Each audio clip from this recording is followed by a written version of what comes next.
¿Qué tal? Muy buenos días, buenas tardes, buenas noches, como suele decir Diego, ¿no? Que no puede estar con nosotros en este momento porque tiene algunas complicaciones de horario, pero le vamos a hacer el aguante, como decimos. Hoy tengo un honor enorme. Primero porque es un gran amigo. Segundo porque es un académico de lujo. Y tercero porque nos viene a hablar de un tema clave.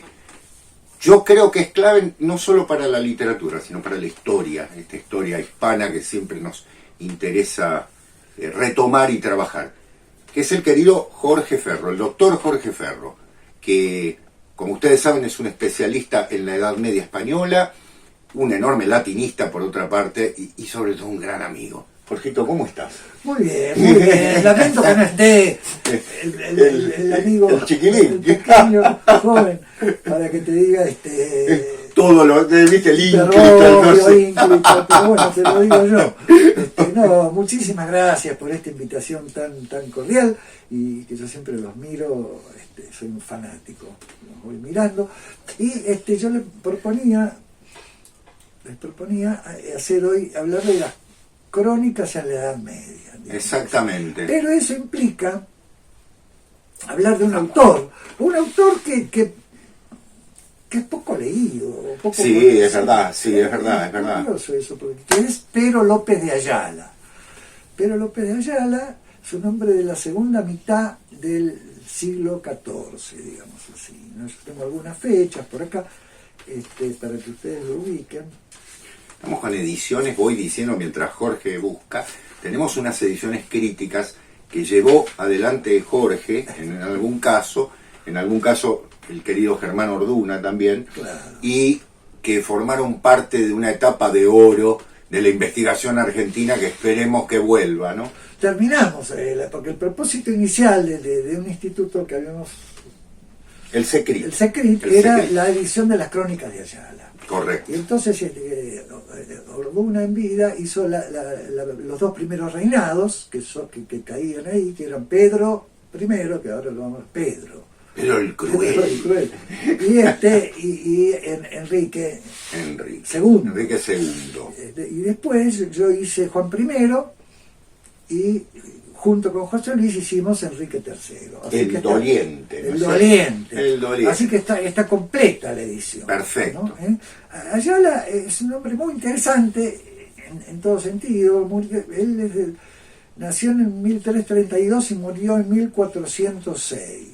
Ya vivió bastante, 74 sí. Para la época. Canciller Ayala porque sobre el final...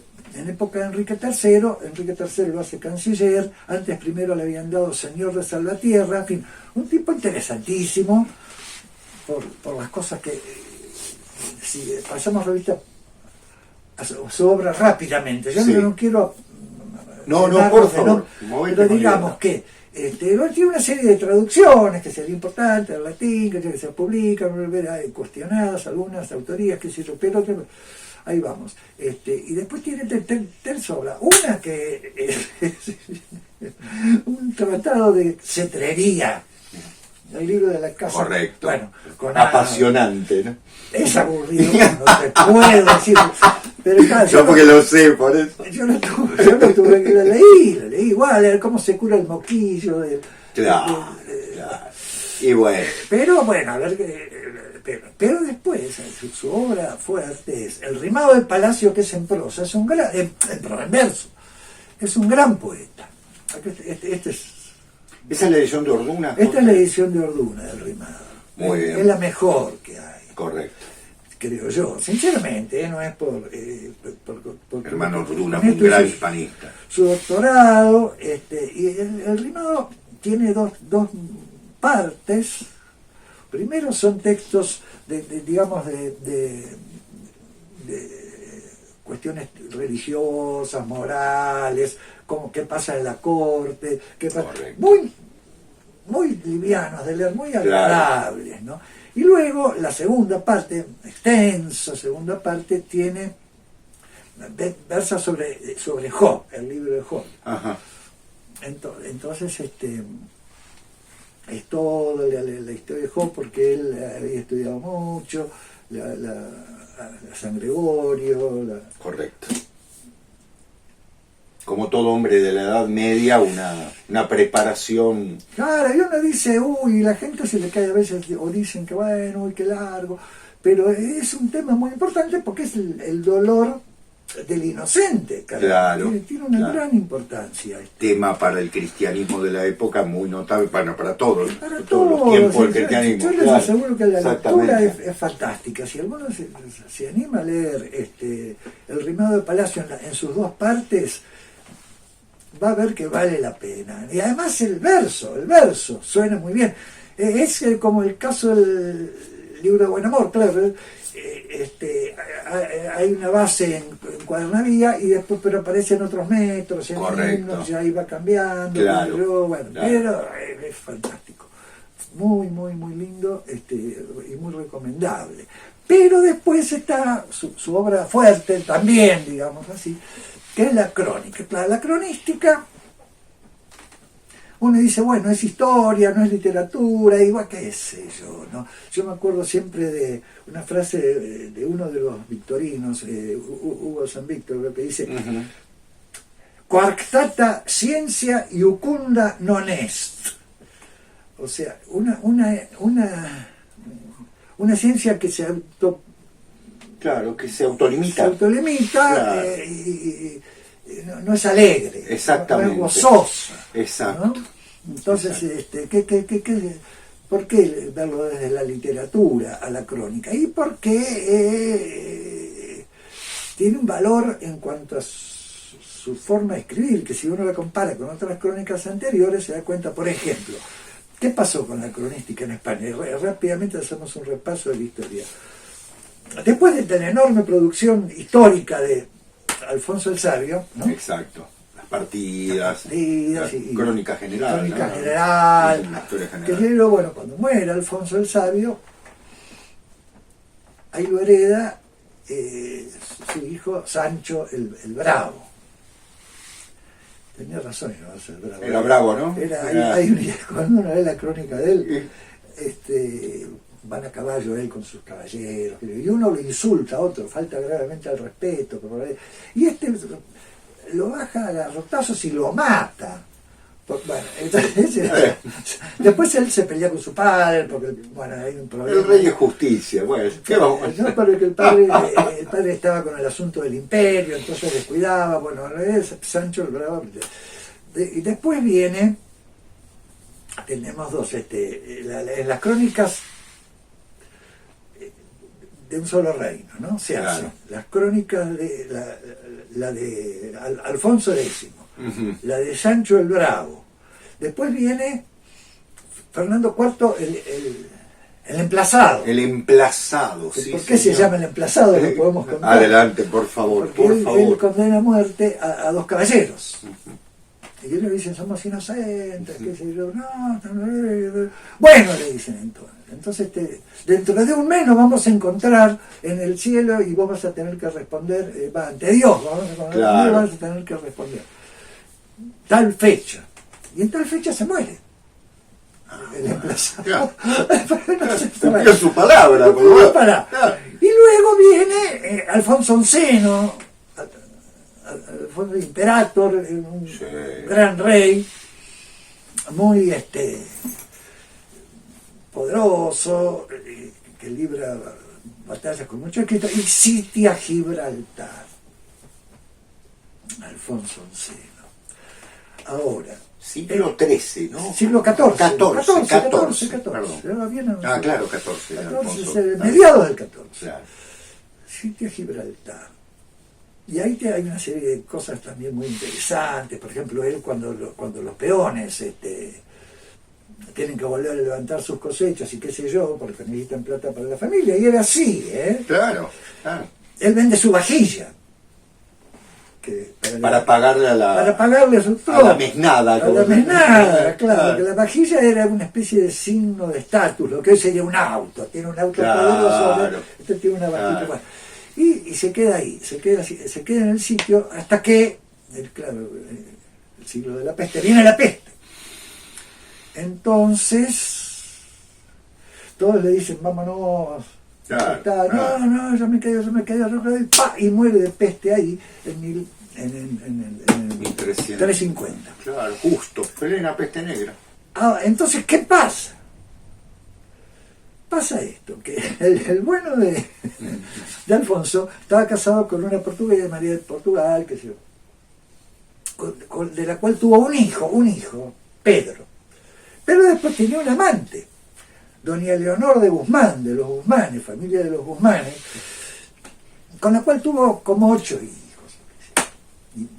hijos. Uno legal y 8... 8 no legales. ¿Pero qué pasó? A los no legales les dio a todos cargos. Perfecto, muy bien. Acomodó a todos. Acomodó, qué sé yo, por ejemplo, Enrique, El famoso. Claro. el conde de Trastámara. Trastámara era un lugarcejo de Galicia, no era conde de Trastámara. Y hacía varios, ¿no? Lo fue ubicando. Y Pedro, mientras Y tanto... Pedro, cuando se hace cargo, Claro, los quiere matar. directo. Los quiere matar. Muy bien. Hombre, soluciones fáciles. Ya está. Digo, porque ahora hay todo un movimiento de revalorización de Pedro. Por ejemplo, en la Plaza Mayor de Salamanca, que es la más grande de España, hay todo un frontispicio arriba donde están todos los gobernantes. Ujú. Desde los orígenes. Desde los España. orígenes, Franco, todo. Correcto. Petrus Crudeli, dice. Claro. Ahora, en Sevilla lo querían más porque él había trabajado mucho en el Alcázar y qué sé yo. Bueno, entonces él los empieza a matar y hace una masacre espantosa, hace una serie de desastres, se casa con una princesa francesa, de Doña Blanca de la Flor de Lis, la traen los franceses, y dura un día o dos, y lo meten presa. Bueno, un desastre. Un desquicio, pobre. Claro. Pedro, ¿no? ¿Y qué hace con Leonor de Guzmán? También probablemente la mate. Y hasta su propia madre, tampoco sabemos. Bueno, Claro. pero mataba fácilmente. Pero uno se le escapa. ¿No es cierto? Enrique se le. Enrique. Y se le lleva a la hija del infante don Juan Manuel, que él le había echado también el ojo. Y lo corre, pero él entra por Aragón y se vuelve a Francia, y desde allí vuelve, y empieza, en un momento se proclama rey, y empieza una guerra civil de 4 años. Se reinó 4 meses en contienda, dice la crónica.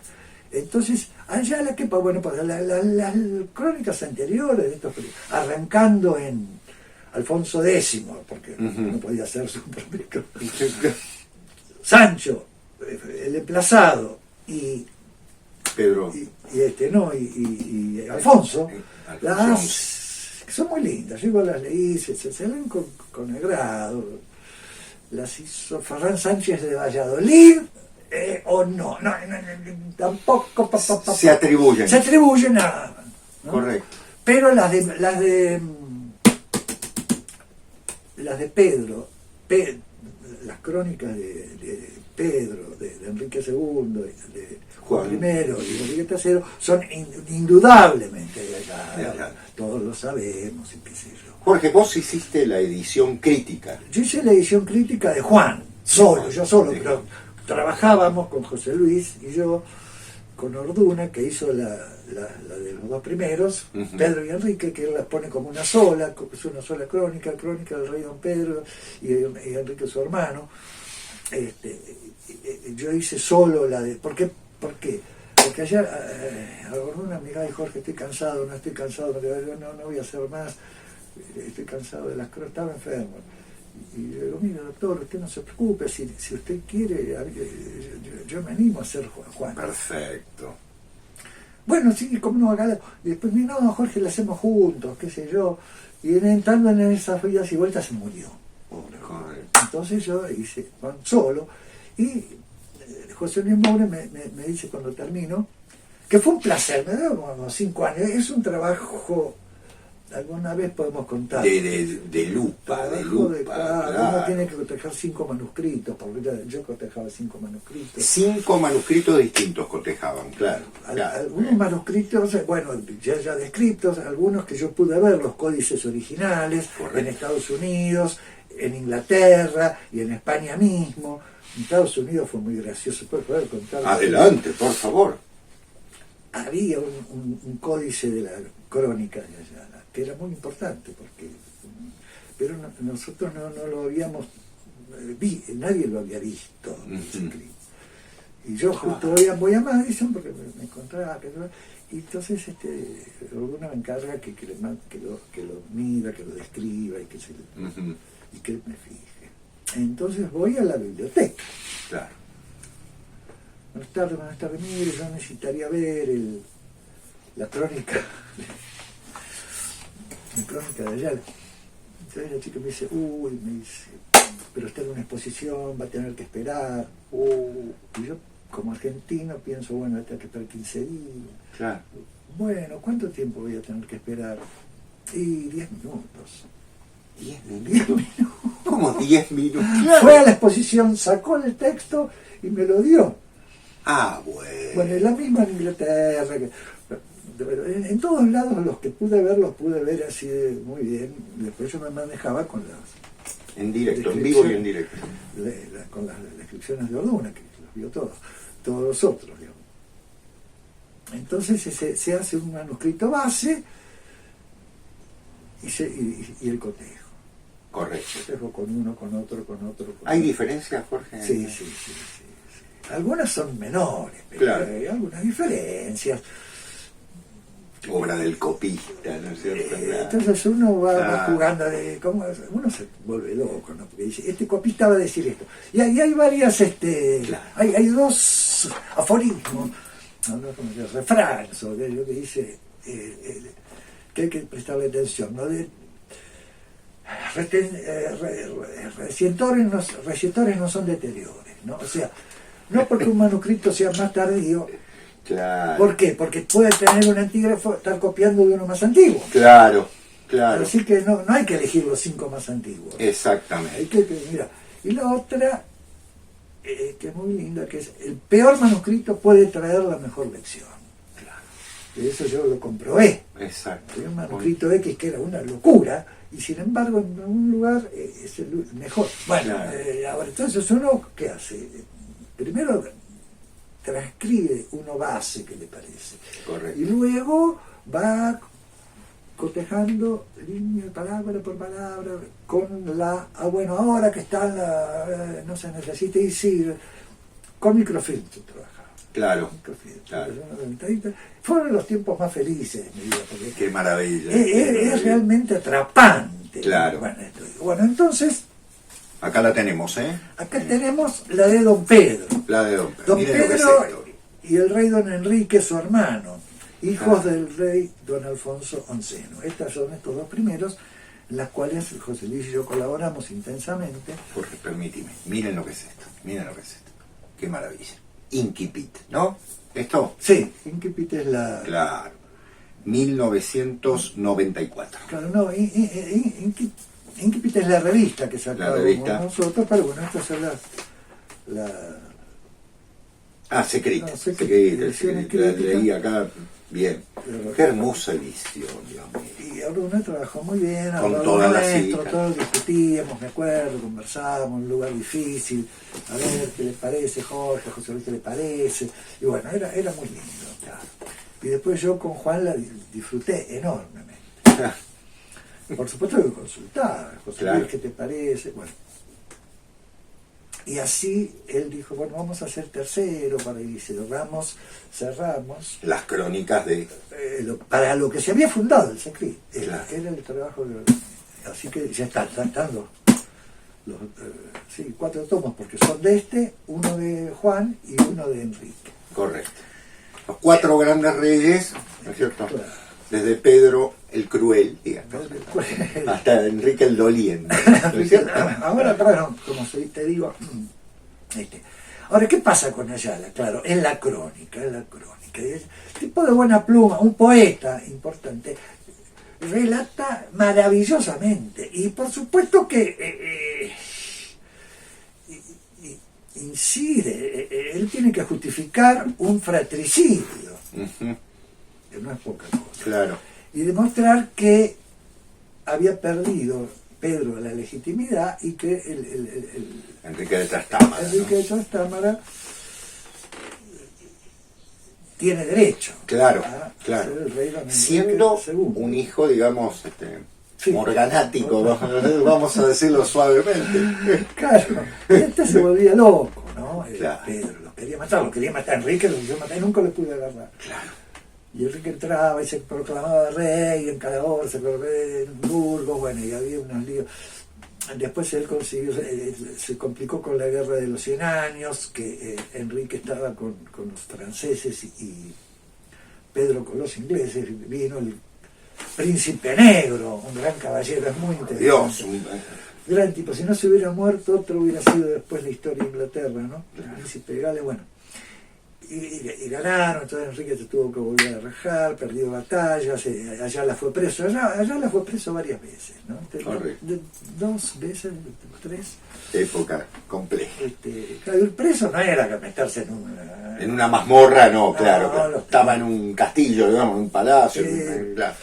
Después sobre todo estuvo después de la batalla de Jugarrota, que es muy interesante, famosa, una locura de Juan, que él se la critica, bueno, pero no quiero volverlo loco a la... Contanos, vos tenías un fragmento, me contabas muy bello. Y por ejemplo, como para demostrar cómo trabaja la pluma de Ayala, ¿no? Es una de las muertes de uno de los hermanos. Perfecto. Que es el infante Don Fadrique. Don Fadrique. Que es de la Orden de Santiago. Maestre de Santiago. Maestre de Santiago, exactamente. Estamos con la crónica real, ¿eh? Este es el texto de la crónica. Bien. ¿No? ¿Qué hace Don Fadrique? Don Fadrique acaba de ganar una ciudad, una villa y un castillo en Jumilia, que es en el reino de Murcia, y estaba peleado ahora, y él va y la gana para Castilla. Entonces él va a verlo a Pedro, contento con decirle, mirá lo que te traigo, claro. Estando el rey don Pedro en Sevilla, en su alcázar, martes 29 días de mayo de este dicho año, llegó allí Don Fadrique, maestre de Santiago, su hermano, ¿no? Su medio hermano. Que había ganado la villa. El maestre llegó en Sevilla. Claro, llegó en Sevilla. El dicho día martes por la mañana, a hora de tercia. Fue el maestro a hacer reverencia al rey. Que falló lo que jugaba a las tablas en los alcázar. Al jugar a las tablas era un juego de mesa, ¿no? Claro. Parecido no el ajedrez exactamente, pero había como unas damas. Como unas damas, y había sí. En su alcázar de la ciudad de Sevilla. El luego que llegó besóle la mano, él y muchos caballeros que venían con él. El rey le recibió con buena voluntad, que le mostró, le preguntóle dónde partiera aquel día, si tenía buenas posadas. El maestro dijo que partiera de Cantillana, que es a 5 leguas de la ciudad de Sevilla. Se va siguiendo más o menos. Sí, público nos arrojarán tomates. Que de las posadas, que aún no sabía cuáles las tenía, pero que bien creía que eran buenas. El rey le dijo que fuese a asesorar las posadas, que después se viniese para él. Esto decía el rey porque entraran con el maestre muchas compañías. El tipo vino con mucha gente. Claro, vino con mucha gente, ¿no? Claro, en el alcázar. El maestre partió entonces del rey. Hasta ahí el maestre feliz. Perfecto, me recibió bien, ¿no es cierto? Bien. Pero está María de Padilla. María de Padilla era la amante de Pedro el Cruel. Pero que era una buena mujer, y era la que lo podía apaciguar. Sí. Era muy sensible, con la cual tuvo su constancia. Entonces él fue a ver a doña María de Padilla y a las fillas del rey, que estaban en otro apartamento del alcázar que dicen el Caracol. Sabía doña María todo lo que estaba acordado contra el maestre, ella sabía que lo iban a hacer. Sabía que lo iban a... Cuando lo vio, hizo tan triste cara que todos lo podrían entender, Le estaba diciendo, rajate que te van a agarrar. Claro, con el gesto nada más, ¿no? Que era buena dueña, de buen seso, Exacto. non se pagaba, no se alegraba de las cosas que el rey hacía, y pesábale mucho de la muerte que era ordenada de dar al maestro. En que todos lo sabían, ¿no? Claro. Era crónica de una muerte anunciada, digamos, ¿no? Pero claro, el tipo se metió ya, y entonces Claro. ve que se le van cerrando las puertas atrás. Eso es estúpido. Pero Claro, el maestro, desde que vio a doña María y a las fillas del rey, sus sobrinas, partió de allí. Fuese al corral del Alcázar, donde tenía las mulas para ir a las posadas y a sosegar sus compañías. Cuando llegó al corral del Alcázar no falló las bestias, ya se las habían sacado. Estaba solo. Cerraron las puertas. Es de película. Son ¿no? puertas Es una que serie se de van película. cerrando, va entrando. Claro. Habría que hacerlo ver a nuestro amigo Ángel Fareta. ¿no? Tac, tac, tac, Exacto. el Es camina, una y película. camina y las Claro. puertas se le van cerrando. Parece una película policial, ¿no? Se van encerrando en sí mismo. Cerraron las puertas, que así les era mandado porque no estuviesen muchas gentes allí. El maestre, desde que no falló las mulas, no sabía si tornarse al rey o qué faría. Claro. Un caballero suyo que decían Juan Gutiérrez de Navales, que era asturiano, entendió que algún mal era en esto, que veía movimiento en el alcázar, le dijo al maestre: Señor, el postigo del corral está abierto, salid fuera, que no vos menguarán mulas. Tómatela que le vas a encontrar mulas. O sea, lo despojaron, ¿no? Quedó solo. Como cuando el héroe queda solo ante la... He díchoselo muchas veces, que tenía que si el maestre saliera fuera del alcázar, que por ventura bien pudiera escapar o que no lo pudieran así matar, que no muriesen muchos de los suyos delante de él. O sea, si vos te matás afuera y te juntás con tu gente, bueno, la cosa va a ser distinta, pero vos entraste solo. Claro. Estando en esto, llegaron al maestro dos caballeros hermanos que decían Ferrán Sánchez de Tobar y Joan Fernández de Tobar, no sabían nada de esto, y por mandato del rey dijeron al maestre: Señor, el rey vos llama. Esto no sabe. El maestre tornóse para ir el rey espantado, que ya se recelaba del mal, y así como iba entrando por las puertas de los palacios en las cámaras, iba más sin compañía. ¿No? Va solo. Va solo. Solo. A los que tenían las puertas en guarda lo tenían así mandado a los porteros que los no acogiesen. Llegó el maestre del rey estaba. No entró en aquel lugar sino en el maestre de Don Fadrique, el maestre de Calatrava estaba también ahí. Eran las dos grandes órdenes, Pero ¿no? Don Diego García, que va zafa ¿no? García la pasó mejor. Bien. Que ese día acompañaba al maestro de Don Fadrique, y no sabía de este fecho, eran otros dos caballeros. El rey estaba en un palacio que dicen el Palacio del Yeso, la puerta cerrada. Llegaron los dos maestres de Santiago y de Calatrava a la puerta del palacio donde estaba el rey, y no les abrieron. Estuvieron en la puerta. Pero López de Padilla, hay suspense. Claro. Fíjense en una película. Pero López de Padilla, que era ballestero mayor del rey, estaba con los maestres de partes de fuera. En esto abrieron un postigo del palacio donde estaba el rey. Dicho el rey a Pero López de Padilla, su ballestero mayor: Pero López, prended al maestre. Pero López le dijo: ¿a cuál de ellos, señor, prenderé? Estaban los dos, claro. El rey le dijo: al maestre de Santiago. No te quedó claro. Luego, Pero López de Padilla trabó del maestro de Don Fadrique y díjole: sed preso. El maestre estuvo quedo, muy espantado. Y luego dijo al rey a unos ballesteros de masa que estaban ahí: ballesteros, el rey, ballesteros, matad al maestre de Santiago. Maestros de masa, ¿no? Y aún los ballesteros no lo saben hacer. Es muy loco, ¿no? Por una parte lo que... Es un hombre, acá hay un alcahuete, una especie de López Rega. Es un hombre de la Cámara del Rey, que decían Ruy González de Atienza, que sabía el consejo, dijo a grandes voces a los ballesteros: traidores, ¿qué facedes? ¿No vedes que vos manda el rey que matedes al maestro? Y los ballesteros entonces, cuando lo vieron al rey, cuando vieron que el rey lo mandaba, comenzaron a alzar las masas para ferir al maestro don Fadrique. Eran los ballesteros, o sea, eran todos los datos para, ¿no? El detalle. El detalle. Todos los detalles. ¿Quiénes eran?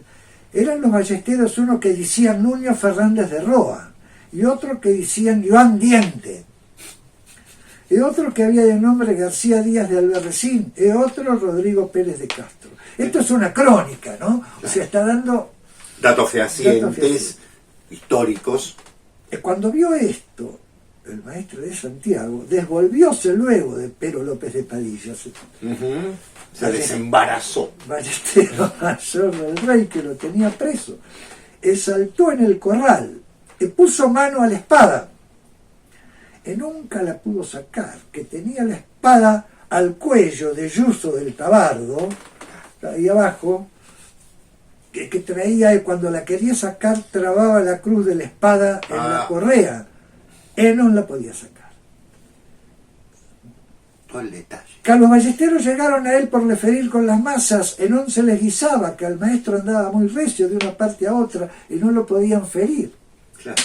Estaban abajo y el rey, mira, en Nuño Fernández de Roa, ballestero, que le seguía más que otro ninguno, llegó al maestre y dióle un golpe en la cabeza de la masa en guisa que cayó en tierra. Entonces llegaron los otros ballesteros y firiéronle todos. El rey, desde que el maestro yacía en tierra, salió por el alcázar cuidando fallar a algunos de los del maestre para los matar, y no los falló, porque todos se rajaron. Todos se rajaron. Cadellos no eran entrados en el palacio cuando el maestre tornó que le mandara llamar al rey, porque las puertas estaban muy guardadas y de ellos eran fuidos e escondidos. Entraba con el maestre un caballero de la su orden que decían don Pedro Ruiz de Sandoval, al que decían Rostros de Puerco. Era comendador mayor de Montiel, que dijimos que diera el castillo de Montiel al rey por el homenaje que le hubiera fecho si viniese para el su señor el maestre. Era ahora comendador de Mérida, y quisiéralo el rey matar, y no lo falló. No encontró. No lo encontró. Y así escapó aquel día. Ese. Un baño de sangre. Hicieron pedazo a uno. Ustedes el relato absolutamente policial, ¿no? Y a la vez ameno, ¿no? De la historia. Uno imagina estas historias siempre tan lentas, en este caso una prosa dinámica, ¿no? Que el rey lo anduvo buscando para lo matar y no lo pudo haber. Empero falló el rey un escudero que decían Sancho Ruiz de Villegas, que decían por sobrenombre Sancho Portín, era caballerizo mayor del maestre. Fallólo en el Palacio del Caracol, donde estaba doña María de Padilla, de sus fillas, donde el dicho Sancho Ruiz se acogiera cuando oyó el ruido que mataban al maestre. Entró en la cámara del rey y había tomado Sancho Ruiz a doña Beatriz, filla del rey, en los brazos, cuidando escapar por eso de la muerte. El rey asió como le vio, fízole tirar a doña así como le vio, fizo sacar a doña Beatriz, su filla, de los brazos. El rey lo firió con una broncha, con una puñaleta. Un puñal pequeño. Que traía en la cinta. Y ayudó a matar un caballero que era con el rey, que decían Joan Fernández de Tobar, que era su enemigo del dicho Sancho Ruiz. Masacre. De que fue muerto Sancho Ruiz Villegas, tornóse el rey do yacía el maestre. Bueno. e Faiolo, que aún no era muerto, e sacó una broncha que tenía el rey en la cinta e diósela a un mozo de su cámara e fízolo matar. Claro, no, para no darle el honor de matarlo al rey, ¿no es cierto? Desde que esto fue fecho, asentóse el rey a comer. Después de eso, comió. Matar a su hermano y vamos a comer. Hasta maté a mi hermano, vamos a comer. Qué tranquilidad de espíritu tenía esta gente, ¿no? Qué particular. Terrible. Mandó al rey venido delante hacia el infante don Joan su primo, y díjelo secretamente que él partía de ahí para ir para Vizcaya, y que fuese con él, y que su voluntad era de matar a don Tello, que era otro hermano de él, le dará a Vizcaya. El infante don Joan, bueno, acá ya acercamos un poco esta cosa, y uno de los artimañas de Ayala para producir esa sensación de que Pedro perdía su legitimidad, es que al final de los capítulos, que muchas veces hacía un listado de muertos, ¿no? Claro, claro. Y luego ese día, después que murió el maestre don Fadrique, dio el rey el adelantamiento de la frontera que tenía el infante Joan de Enríquez, que era alguacil mayor de Sevilla. Dio el alguacilazgo de Sevilla a Garci Gutiérrez Tello, que era un caballero honrado que vivía en la ciudad de Sevilla. O sea, ocupa cargos con su gente. Otro sí, luego ese día que el maestre de Santiago murió, envió el rey a matar en Córdoba a Pedro Cabrera, un caballero que vivía allí, y a un jurado que decían Fran Alfonso de Gaete, ¿no? Sigue liquidando gente. Envió a matar a don López Sánchez de Bendaña, comendador mayor de Castilla, y mataron en el Villarejo, que era un lugar de la orden de Santiago, suyo del comendador. Y mataron en Salamanca a Alfonso Jufré Tenorio, y mataron en Toro a Alfonso Pedro Fermosino, y mataron en el castillo de Mora a Gonzalo Meléndez de Toledo, que estaba ahí preso. Estos mandó matar al rey don Pedro, diciendo que todos fueran en el levantamiento, cuando en el reino tomaron algunos la demanda de la reina Doña Blanca, según habemos contado, y como quier que los había perdonado, empero aún no le perdiera la hazaña, según pareció. ¿No? O sea, este es uno de los pasajes más comentados siempre de la crónica por su... pero tiene cosas magníficas. Allá es liviano. Exactamente. Salvo que si yo, por ejemplo, en la crónica de Enrique, el testamento de Juan, son páginas y páginas, claro, son un aburrimiento espantoso, pero bueno, el que edita las tiene que ver. Es inevitable, pero, o sea, el documento tiene que estar, claro, es un testamento, bueno. Aburrido, pero en general es muy dinámico. A ver, fue testigo, Jorge. Claro, él tiene una historia.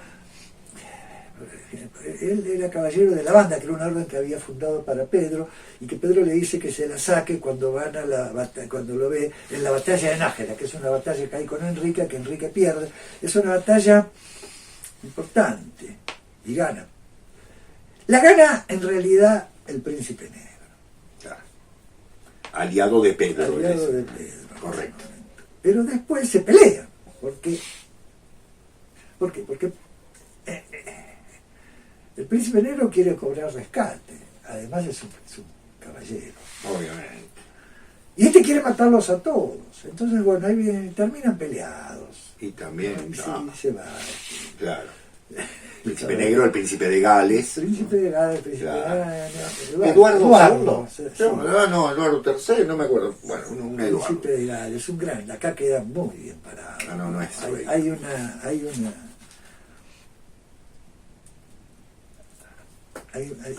porque estaban los Lancaster, ¿no? También. Claro, el duque de Alencaster, que aparece después, que es el que se va a casar con una hija de Pedro y María de Padilla y va a reclamar el trono. Claro. Y ahí viene todo el problema, al final lo arreglan. Bueno, con un poco de dinero. Pero es este Enrique del cual está hablando Jorge, es Enrique de Trastámara, que va a ser el que inicia un poco a la familia real, sí, el que inicia a la familia real hasta Isabel. Hasta Isabel. Que Isabel es Trastámara. Claro, es Trastámara, exacto. Isabel la católica, ¿no es cierto? Sí.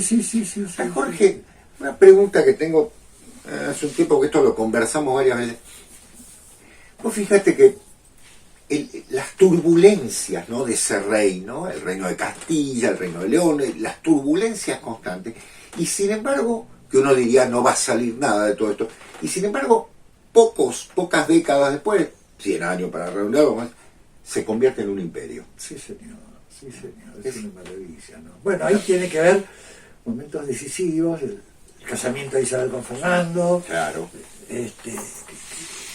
Muy interesante. Pobre Juana. Pobre Juana. La Beltraneja. La Beltraneja, porque el otro era Enrique IV, el impotente. También estos españoles, ¿no? Poniendo apodos. Sí, claro, pero sí, acá está la caída de la nada. ¿Vos en qué lo argumentás esto de que se haya convertido? ¿Solamente en la lucha contra los árabes, en esa fuerza? ¿O esto eran escarceos para después? Porque se convierte en un imperio, ¿y qué imperio, no? Bueno, Carlos V es emperador del Sacro Imperio. Claro. Pero bueno, la conquista de América, España es expansivo, España tiene un momento de grandeza, vamos a decir, ¿no? Sí. Supera todos esos conflictos. Y estos conflictos se acaban porque se cierra, se vuelven a unir cuando se casa Enrique con Catalina de Lancaster, que viene de la línea de... Yo no quería hablar mucho de esto porque me parece medio aburrido. No, pero... Viene de la línea de María de Padilla, con Pedro. Entonces lo que hace Juan es eso. Él casar a Enrique III entonces con esta que es de ¿cómo te dice? Alencastre. Duque de Alencastre. Y entonces ahí se une y ya se acaba. Se acaba el conflicto. Igual bueno, qué sé yo, los petristas de ahora odian a los... Claro, a los Trastámara, ¿no? Claro. Pero sin mucha razón, ¿no? Porque Pedro era un loco. Claro. Hay que verlo desde el principio, es muy divertido. Hay mil momentos muy interesantes, se ven en las batallas y después y la diferencia con el príncipe. Hay un episodio, tenemos un ratito más. Sí, adelante, por favor. Hay un texto muy divertido que lo contamos más. Adelante. Que es que personaje que viene con los franceses, claro, porque los franceses lo ayudan en la guerra a Pedro. No, perdón, porque él viene desde allá con las compañías blancas, claro, y con un personaje muy importante en la crónica, muy importante hasta el final, hasta la muerte de Pedro, que es Beltrán de Uesclén, Beltrán de Claquín. Es famoso la historia, sí. Gran caballero. Está en... ¿cómo se llama? Esta iglesia donde están las tumbas que están en las afueras de París casi. Saint-Denis. ¡Saint-Denis! Correcto. Yo fui a Saint-Denis y quería ver la tumba de esa día que estaba ahí. Ahí están los reyes. Están los reyes, claro. Es el más alto honor. Pero ahí la tumba de Uberclán, Le Petit, me dice la guía. Porque eso es una imagen más chiquita, pero está ahí. Claro. Está en lugar real. Está en lugar real. Claro. Un gran guerrero, inteligentísimo. Yo creo que es el que gana junto con lo de Juana de Arco, ganan la guerra de los 100 años. La guerra de los 100 años. Era terriblemente hábil. Y él se queda después con Enrique hasta el final, hasta Montiel, donde muere Pedro, ¿no? Pero hay un momento... ¿Lo toma prisionero, Pedro? Toma prisionero... no, si lo hubiera tomado prisionero. Lo toma prisionero el príncipe. Príncipe negro. Príncipe negro.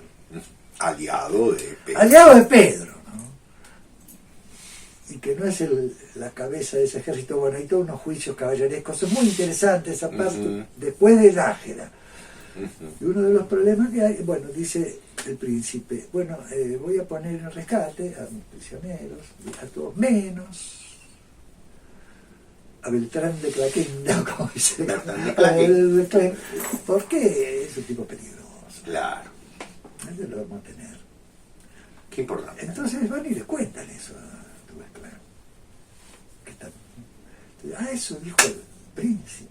díganle que es el mejor elogio que se le puede hacer a caballero alguno, y es que me tiene miedo. Claro, exacto. Si no me... Porque me larga porque me tiene miedo. Claro. Qué grande. Entonces va el tipo y le dice al príncipe, Me parece. dice que Clarín dice que digo, Klein dice que usted no lo larga porque le tiene miedo. ¿Cómo miedo? Dice. Dígale que se vaya y que y ponga él el precio de su rescate, así sea una paja que se levanta del suelo y yo lo dejo ahí. Ay, el otro... Entonces vuelve y le dicen eso, y dice, es muy divertido como está contado acá. Claro, en un ir y venir de palacio. Le dice, mire, dice el rey le dice al príncipe que aunque sea una paja, ¿cómo una paja del suelo? Claro. 300.000 francos de oro, pone, porque el rey de Francia y mis amigos los van a pagar. Y lo pagan. Y lo pagan. Y lo pagan. Y vuelve, bueno, ¿y para qué vuelve? Claro. Porque después cuando vuelve a entrar, maneja muy bien. Acá está todo el tema de la teoría de la guerra, que un día tendríamos que hablar. Con gusto, con gusto. Porque todo eso no es un zafarrancho, sino realmente de prácticas de guerra que vienen desde... Vos me hablabas incluso de Sun Tzu. Sí, y sí. la relación. Parece Claro. que lo hubieran leído. Claro. No lo leyeron. ¿sí? No lo leyeron, Pero hay un compendio de temas militares que se llama De Re Militari, de Vegesio, del siglo IV, del siglo IV, de un romano, que está en esta línea, ¿no? De la, como lo explica muy bien siglos después, este inglés, Liddellhart, dice. que lo tiene ¿Ayala? No, allá lo tiene como gran figura a Duescler. Ah, lo está. Claro, es la teoría de nunca dar la gran batalla. Claro, ¿no? nunca las grandes batallas, vos fíjate que en la guerra de 100 años, las grandes batallas campales las ganó Inglaterra. Correcto. Pero la guerra... Pero perdió la guerra. Ah, Porque Napoleón ganaba, dice, bueno, eso para eso habría que leerlo aparte. Claro. Ganaba cuando era el mariscal Bonaparte. Cuando fue Napoleón, ahí empezó a perder. ¿Por qué? Porque hacía eso. Claro, Y después claro. se volvió, se metió con los rusos, hizo cosas imprudentes. La se megalomanía. metió en España, Exacto. sin necesidad. Fue Bueno, al diablo. y ahí se acabó, ¿no? Pero y así todos, ¿no? La aproximación indirecta, Claro. así es la guerra. Claro. Y así se gana una guerra. dice. Eso está en Sun Tzu, ya lo vamos a hablar con Jorge en otro programa sobre... Sí. Y por otra parte, Jorge, te vamos a convocar porque hay que continuar con esto. Las crónicas. Es que lo que pasa es que esa historia, ese momento de la historia de todavía la no unificada España, esa España que está buscando unificarse, es un poco nuestra historia previa, ¿no? Claro. En la historia de una América que todavía va también a recibir esa España, ¿no? Y de qué manera. Estamos hablando de un Trastámara que es el antepasado, nada menos que de Isabel la Católica. Y Pedro hace muchas macanas, por ejemplo, una guerra con Aragón. Con Aragón, claro. Se meten muchos líos y mata mucha gente. Y cada Con vez los más. musulmanes ahí aparte, ¿no? Con los musulmanes, bueno, matan, sí, pero invita a comer al rey Bermejo, que era uno que medio lo rajan de los reinos. ¿Cómo se llama donde estaban ellos? De Granada. Granada. Y el tipo va y él dice, venga, qué sé yo, acá, que el otro le lleva una joya de regalo, no sé cómo es el asunto. Que hubiera sido para tener una puntita y meter lío en los... Claro, es dividir a los árabes. ¿Qué hace Pedro con el rey Bermejo? Que es su huésped, además, la hospitalidad. ¡Lo mata! Claro. Viola todas las leyes. ¡Lo mata! Claro. Y eso como... Es interesante lo que vos decís, que todo eso narrado, nada menos que por Ayala, tiene también la justificación de que después vamos a ver que Enrique de Tamara va a ser un rey legítimo, ¿no es cierto? Frente a un loco, ¿no es cierto? Que mataba a todo el mundo. Claro. Y hombre de gran corazón, dice. Claro. Valiente, era valiente. Era un corazón Uno valiente. se escapa con la mujer, el otro lo corre atrás, pero este dale y se va. Era valiente, era hombre de gran corazón, Enrique. El de las Mercedes también, porque recupera a la aristocracia, digamos, en fin, hace lo que buena puede. Claro, claro. Épocas de una convulsión increíble y de un narrador. Ahora, el narrador es una novela. Es una novela, está. Yo me imaginaba la película, ¿no es cierto? Sí. Es la acción de una película de acción, digamos. Hay tantos momentos tan lindos, las batallas desastradas, por ejemplo, ¿no? Que hay. Yo lo estudié bastante, eso, porque es muy lindo. En la época de Enrique III, un loco, un maestre loco que dice Dios lo quiere, qué sé yo, y no. va a nada con un grupete y lo hacen pelota, ¿no? Bueno, pero, y un Le Volt, ¿cómo es que decía? La prudencia, la sensatez, claro. Es lo que prima, ¿no? Y él se ocupaba mucho de eso acá en la crónica, ¿no? Como digo, uno las lee y tiene. Ahora qué sé yo, es literatura, no es literatura, qué sé yo. No. Vos tenés una definición muy linda que la conversábamos antes, que decías que en el fondo, por supuesto, es literatura porque no es simplemente un conjunto de datos, sino que hay una forma que se está narrado de una manera literariamente bella, ¿no es cierto? No hay ficción, digamos. Claro, no es ficción, está basado en la realidad, son hechos reales. Son hechos reales, más o menos acomodados, o qué sé yo, claro, tocados, buscados, como los pone para producir mayor efecto. Es un artista, ¿no? Es un artista. Claro, es un artista. Un gran tipo, allá le haré un gran tipo. No me acuerdo, estoy casi seguro que en una de sus biografías alguien le dice... amo mucho las ciencias, porque es un tipo muy culto, era sobrino de una vieja, había estudiado, y lo usaban mucho de embajador en Francia, claro. Tipo muy capaz, ¿no? En No esa la época. tierra, lo hace al final canciller, un católico. Claro. Pero no sé, ahora no me volví a encontrar el lugar. Amo mucho mujeres, más de lo que a hombre de tal condición convenía. Pero bueno. no estoy seguro. Perfecto. Tendría que volver a... Tenía algo de picaflor, tal vez. Era un hombre completo. Esa es una frase que ellos usan cuando describen. Amo mucho mujeres. Bueno, claro. Más de lo que hombre de tal condición convenía. Pero bueno, las crónicas, incluso las primeras, las anteriores, vale la pena leerlas, ¿no? Creo yo. Yo creo que profesores en letras, profesores de historia, creo que tenemos que volver a las fuentes realmente, no tanto hipertexto, tanto intertexto. Volvamos a las fuentes, ahí tenemos el fundamento de mucho de lo que construye después también la literatura española y por supuesto la historia, ¿no? Bueno, y sin duda que el rimado del Palacio, que trae todo un problema ahí, porque son dos partes. Claro. Vale la pena leerlo. Vamos el verso que tiene, claro, cómo suena, es un poeta.